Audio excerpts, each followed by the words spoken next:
পটাশপুর গ্রামের একটা পাকা চোর গদাই। গদাইয়ের বড় গুণ যে সে যে কোনো তালা অনায়াসে খুলে ফেলতে পারে। বলো কি? হ্যাঁ, সত্যি নাকি? সত্যি?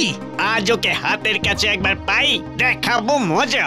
না গো দাদা, আমাদের কিছু করা ঠিক হবে না, বুঝলে? সোজা গিয়ে ওই জমিদার বাড়িতে নিয়ে গিয়ে তুলবো। হ্যাঁ, ওই যা করার জমিদার মশাই করবেন। চলো চলো। কিন্তু একদিন গদাই ধরা পড়ে।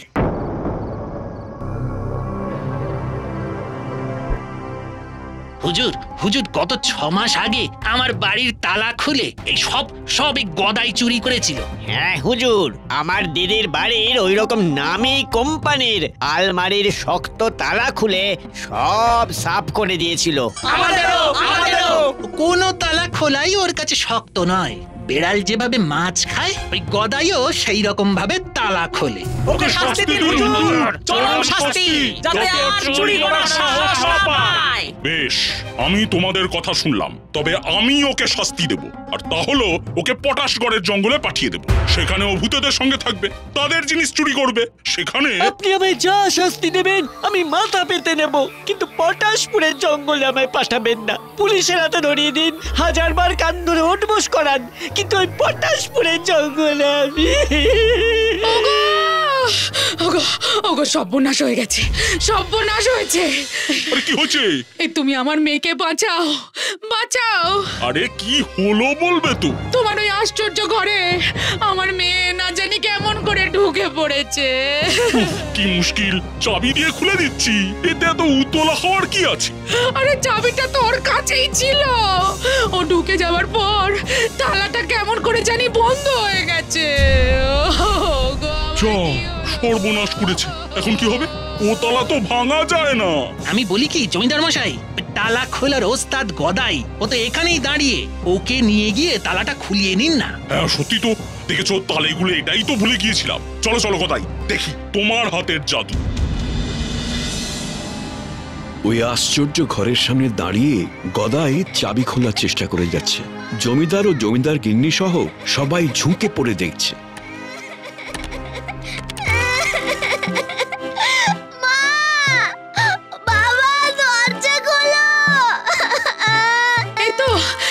এই তো মা, খুলছে খুলছে খুলছে, একটু একটু ধৈর্য ধরো মা গো।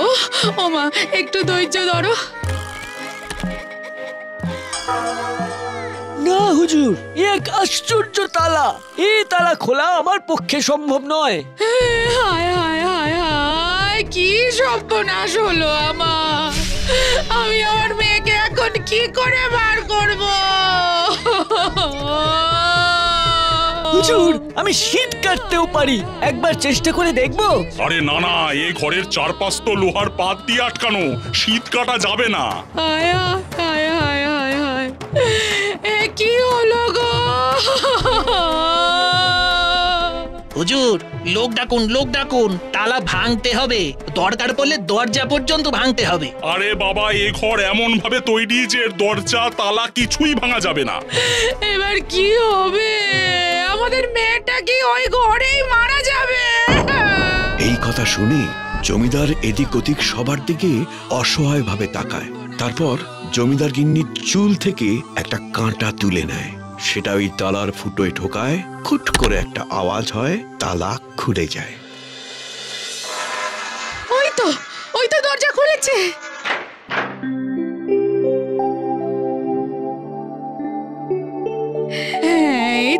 এই তো আমার মেয়ে। আরে আগে এ বিদ্যা আপনি শিখলেন কোথায়? এ বিদ্যা আমার বা আমার গুরুর জানা নেই। বড় বিপদে ফেললে হে। এখন তো তাহলে তোমাদের সবাইকে সেই গল্পই শোনাতে হয়। শোনো তাহলে বলি। তখন ব্রিটিশের শাসন চলছে, আর আমি তখন পাক্কা চোর। তা একদিন ধরা পড়লাম, বুঝলে। তারপর ব্রিটিশরা আমাকে আমার কর্মের সাজা স্বরূপ পাঠিয়ে দিল পটাশগড়ের জঙ্গলে।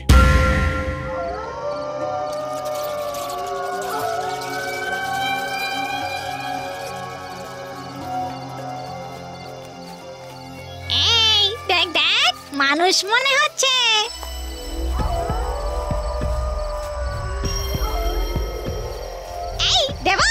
গাড়টা মটকে। খবরদার, আমাদের রাজার আদেশ তোর মনে নেই? ঘাড় মটকানো আমাদের কাছে এখন আইনত অপরাধ, জানিস না? ভুল হয়ে গেছে রে, তাহলে ধরে নিয়ে রাজার কাছে চল। হ্যাঁ, এইটা তুই ঠিক বলেছিস। চল চল চল চল, ধরে নিয়ে যাই, চল। এই এই বাঁচাও বাঁচাও, এই এই ছাড়ো ছাড়ো ছাড়ো, এই আমাকে ধরছো কেন? ছাড়ো ছাড়ো। কি ব্যাপার জলাভূত, এ কাকে ধরে এনেছ? আগে রাজা মশাই, এই মানুষটা জঙ্গলে ঘুরে বেড়াচ্ছিল। কি নাম তোমার? আগে আমি নিত্য। তোমার পেশা কি? আগে পকেট কাটা। খেতে পেতাম না হুজুর, চাকরি বাকরি ছিল না, তাই। শোনা, তোমাকে পকেট কাটা বন্ধ করে জনদরদি ভালো মানুষ হয়ে জীবন কাটাতে হবে। যদি পারো আমরা তোমাকে ছেড়ে দেব, আর যদি না পারো তোমার ঘাড় মোটকে জঙ্গলের জলার ধারে ফেলে দেওয়া হবে। আগে হুজুর, আমি আপনাকে কথা দিচ্ছি, আমি কাল থেকে ভালো হয়ে যাব। আজকের রাতটা আমাকে ছেড়ে দিন হুজুর। বেশ, তাই হবে। আজ রাতের জন্যই শুধু তোমার ছাড়, কাল থেকেই তোমার নতুন দিন শুরু হবে।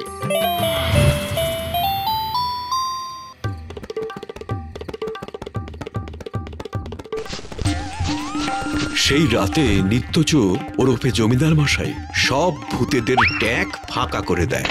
একটা একটা করে গাছের নিচে লুকিয়ে রাখা মোহরের ঘরা থেকে মোহর, মণি, মাণিক্য হাওয়া করে দেয়, কিন্তু কোনো ভূতে টের পায় না।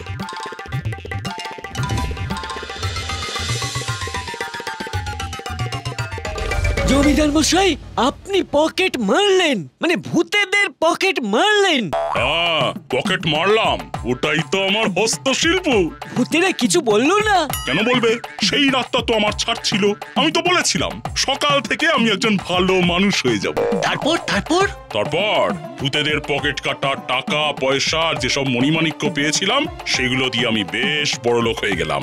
তারপর এই গ্রামে চলে এলাম, কিছু জমি কিনে নিত্য থেকে জমিদার নিত্যানন্দ হয়ে গেলাম।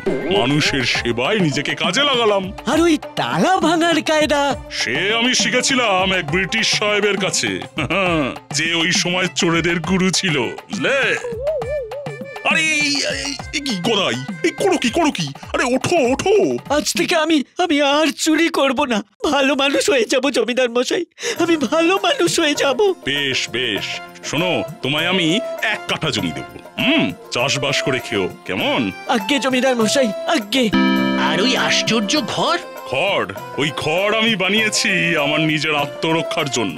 যদি ভূতেরা কোনোদিন টের পায় যে আমি তাদের পকেট মেরেছি, তাহলে যদি ধরতে আসে তাহলে আমি ওই ঘরে ঢুকে পড়বো, বুঝলে? ভূতেরা আমার কিচ্ছু করতে পারবে না, বুঝলে তোমরা? বুঝেছি জমিদার মশাই।